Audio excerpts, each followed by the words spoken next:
Well, turning now to President Trump's artificial intelligence action plan. The goal, he says, is to strengthen the country's technical capabilities and remove guardrails put in place by the Biden administration.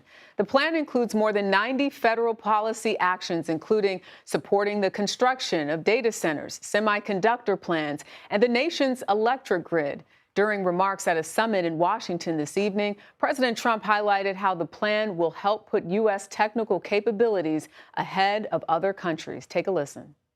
America is the country that started the AI race. And as President of the United States, I'm here today to declare that America is going to win it.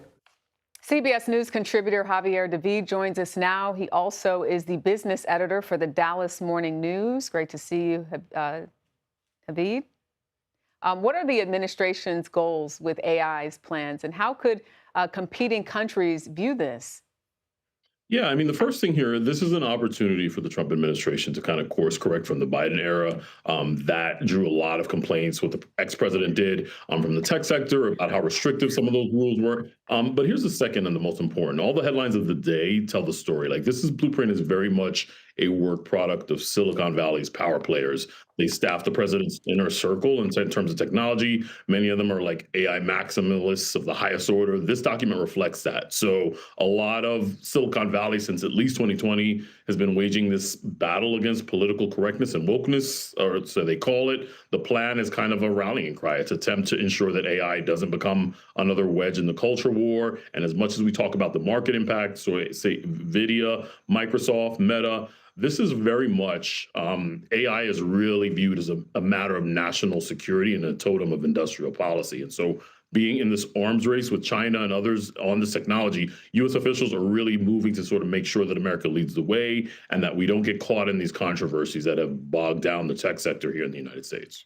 You know, the U.S. and Japan have reached a trade deal recently, which will impose 15% tariffs on Japanese goods entering the United States. Americans imported more than $148 billion worth of Japanese goods last year. So how significant is this new agreement, and which the U.S. industries could see the biggest changes from it?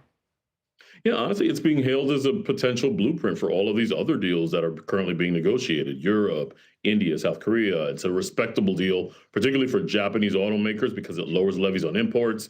Japanese markets certainly liked it because the stocks there soared. Toyota saw a big spike of 13% today. Honda jumped 12%.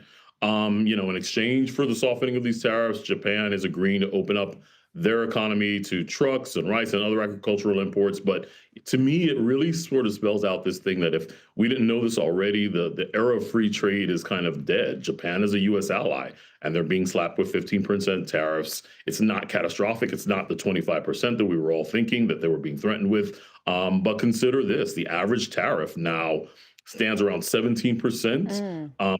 Last year it was 2.5%. So one of the reasons why we continue to see markets rallying is because the world is gradually coalescing around this idea that they can live with tariffs at this level, even if, especially if they don't go much higher. Investors seem excited about this deal, and the two finalized yesterday with Indonesia and the Philippines. The S&P 500 hit a new all-time intraday high this afternoon. Is the rally expected to last, and which other foreign deals are investors eyeing ahead of the administration's August 1st tariff deadline? Yeah, the near term, keep watching stocks. They'll probably continue to go higher, even if they ignore certain risks. And let's see what happens with India.